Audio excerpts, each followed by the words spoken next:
Hello, welcome to Game On, the show where all we want for Christmas is 3 new controllers, 2 wireless headsets and a PlayStation in a pear tree. In a pear tree? That's a terrible place to keep a console. Great place to pick fruit, though. True. Coming up!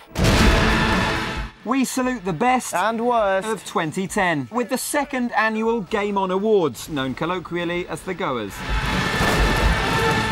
First though, some news in brief.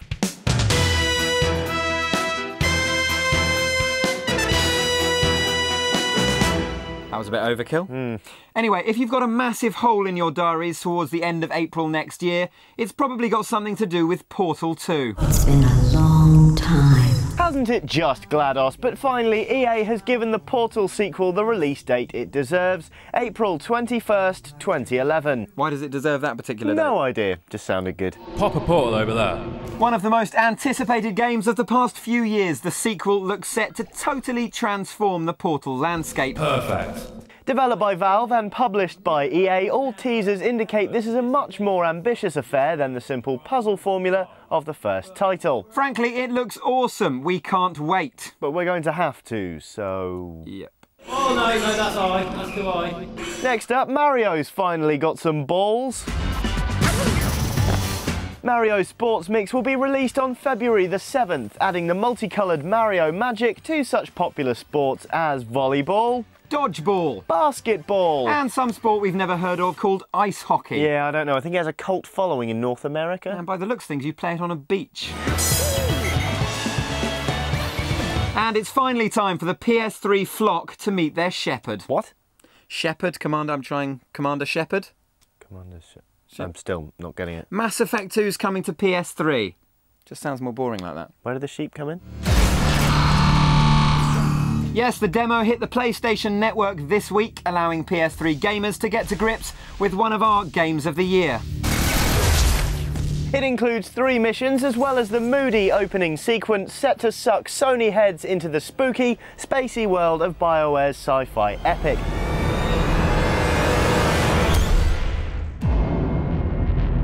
Commander Shepard will be docking his entire game in your PS3 in January. Sounds a bit rude. It does.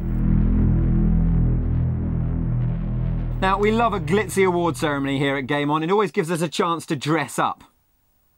No, I mean, obviously it gives us a chance to dress up. We didn't take the chance. Anyway, with 2010 at an end, it's time to kick off the 2nd annual Goers. Game On Awards. The Game On Awards, known colloquially as the Goers. Awesome. We should sort the categories out. Best game, presumably. Best shooter. Best sports game. yawn! Most badass use of music in a game trailer. That's more like it. The award goes to Assassin's Creed Brotherhood. It's okay, I'm good. Let's go!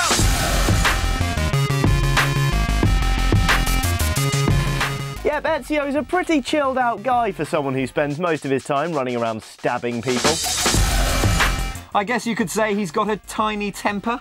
Yeah, or that Tiny Temper did the song for this video. No, I know, that was the joke. That was the joke. Oh.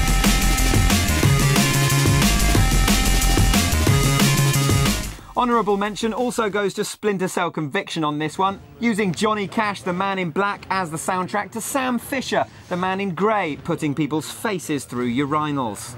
God's gonna cut you down. Splinter Cell Conviction. Of course, it's not just the music that makes a trailer and gets people excited for a game. Sometimes the name alone is all it needs. With that, we're proud to introduce our next category. Longest game name of the year. The winner, well, it couldn't really be anything else, could it? It's Harry Potter and the Deathly Hallows, the game Part 1. Tonight, I will kill Harry Potter. 45 characters, 3 teenage wizards, and more creepy skeleton children than you can shake a stick at. Wand. What? Then you can shake a wand at. It's what wizards call sticks, wands. Really? That's the scientific term, is it? No, it's the wizard term. The Order has learned that we have infiltrated the Ministry. Harry Potter and the Deathly Hallows, the game Part 1, or Hooper Ata Duhatuga Put actually scores a double whammy at this year's Goers, picking up Best Game We've Spectacularly Failed to Review. Yeah, we did loads of preview on it, but then the Harry Potter review never arrived. Why exactly was that, Johnny? Oh, I don't know. After all that preview, I was just tired. I fancied a nap. I didn't want to review it. Did you play it at all? Yes. No.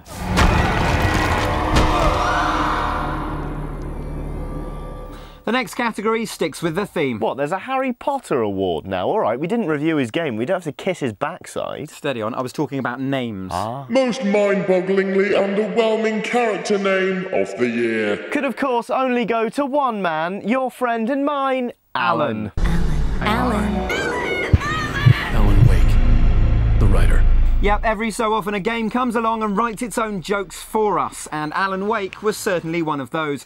Gunning hard to make a game that could be abbreviated to A-Wake, Max Payne creators Remedy gave us a thrilling Xbox 360 game With a hilariously named protagonist. She was screaming.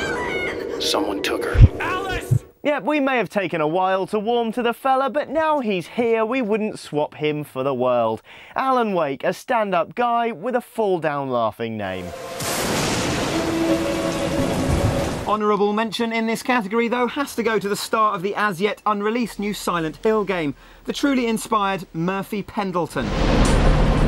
So I guess we know who'll be winning next year's name category then. Yeah. Who? Murphy Pendleton. Oh, right, yeah. Now, of course, this wouldn't be a real award ceremony unless we at least tried to acknowledge some of the people involved in the gaming world at large. Yeah, the gaming community is absolutely packed with personalities. Just don't expect to find many of them in this actual room. Hero of the year. Undoubtedly goes to DJ Blakey, resident mixologist at Freestyle Games. Firstly, he's the only man brave enough to try and teach Nathaniel to scratch.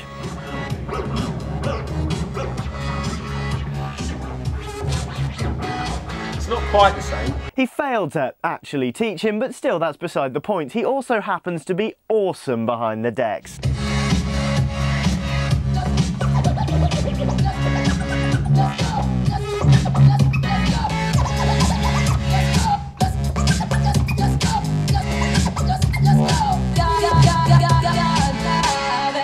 DJ Blakey, we salute you. Sadly, though, not everyone can be as cool as Blakey when it comes to gaming. Indeed, the simple fact is there are just a few tools out there. Sounds like we should acknowledge them with some sort of award. Great idea. Asshat of the year. Will be collected this year by George Osborne on behalf of the Conservative/Lib Dem coalition. Yeah, despite games being one of the most lucrative, fast-growing industries on the planet, Georgie Boy decided he didn't fancy giving UK developers a tax break, calling the idea Poorly targeted. It's estimated the relief cancellation will hurt us to the tune of 25% of the nation's developers, who will either lose their jobs or pack up and go overseas.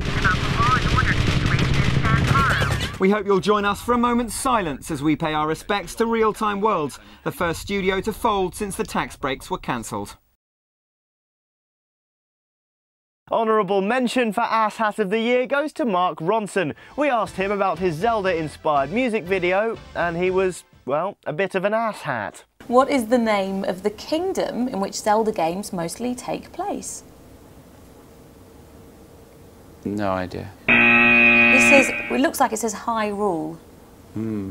Doesn't strike a bell on me. Can't believe I didn't get that. Staying with things being awful for now, it's time to reward the worst PR stunt of the year. Those ideas that, well, probably sounded rubbish even on paper, but somehow went ahead and became actual things. Lamest promo stunt of the year. Has to go to the giant turntable for DJ Hero 2. What better possible way to make people realise how much fun they'll have playing on your game than to construct a version of the controller that's simply too big for anyone to actually play on? Better yet, why not jam it in a train station while you're at it? Yeah, go on then. You do know we haven't actually recognised any of this year's games for, you know, being good yet. Yeah, we should probably talk about our picks of the year, maybe. OK, what's yours? My game of the year will probably overall go to Splinter Cell Conviction. OK, interesting. Why is that? It was just the most fun I had all year, which is probably a damning indictment of my social life. But, you know, it's just well executed, if you excuse the pun. Really some interesting ideas. Very, very playable. I mean, it had its flaws, had some dodgy moments, but actually overall it was probably the most fun I had all year. I have a message for those who stand in my way. Pray. My pick would either have to be Red Dead Redemption Can't argue with that. or Assassin's Creed Brotherhood, because I do like a bit of the Creed. Yeah, to fanboy levels. Well, not to fanboy levels. Well, why not? Exactly. See, busted. If you had to choose one of them, that or that? I don't know, because I've been I've been doing more of that and less of that recently. Yeah. None of that, unfortunately. Took my advice then. But, well, you know, Gun to your head. Brotherhood. Brotherhood. Well done, Brotherhood. Well done. Of course, not every game that blew our socks off this year was a AAA title. No, absolutely. There were some great indie titles and a few surprises from bigger developers as well. Lara Croft and the Guardian of Light was a notable downloadable, but sadly there can only be one winner for our next category, which is... Dark Horse of the Year. Undoubtedly Limbo, quite literally in many ways a dark horse. The gloomy, gory, oddly cutesy title absolutely blew us away this year, making for a darkly comedic platformer which really shook up a classic format. We're down to our last award here at the Goers, but you'll be pleased to know we've saved the best for last. In its very first appearance, it gives us great pleasure to introduce... the Long-Time Achievement Award for Unlikeliest Gaming Godfather. Its recipient truly came out of left field with some unexpected gaming gold. With his very own guide to gaming, may we present to you our hero of the decade, Mr. Danny Dyer. Danny Dyer's guide to gaming. All right, first thing you do, ideally, get rid of the missus and the kids. Got to get rid of them. All right. Second best is get them a bed. All right, but ideally get rid of them for a weekend. All right, so they're out of the house. All right. Second thing you do is you know, get a nice crate of lager in. Now, don't go mad with a beer. It's just nice to play with a nice lager and keep going back to it, yeah? The third one is just don't go to bed. Don't go to bed. You know, I love the idea of playing a game and then all of a sudden you open the curtains and there's birds tweeting and it's daylight. Now, that's a nerd. All right, that's the tips. Or just elbow your missus, get rid of her, elbow her. Just split up with her and just have a bit of a relationship with your Xbox. You know, it's a good relationship, I tell you. It's a real loving. Danny Dyer's guide to gaming. All right? Don't go to bed. Words to live by. Indeed. Hi, I'm Danny Dyer and you're watching Game On. So don't go to bed. All right? Well, that's it from us here at Game On for this year. We're off to stuff a bird with festive cheer. The turkey? Yes. Yeah. Okay. To all our viewers, we wish you a very Merry Christmas and a Happy New Year. More gaming gobblers in 2011.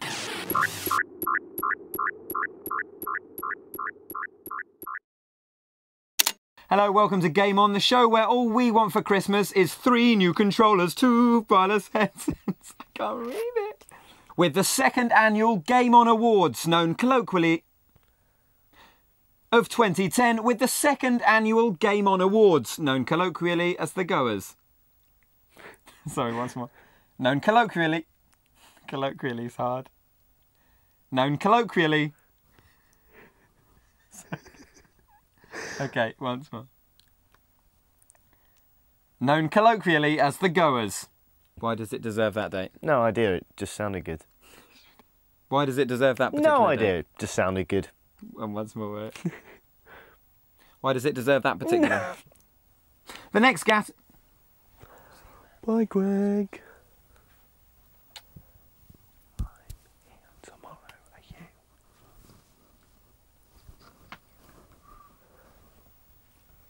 Are you? Guess we know who'll be winning next year's name category then. Yeah. Who? Murphy Pendleton. Oh, right. So I guess we know who'll be winning next year's name category then. Yeah. Who? Sorry.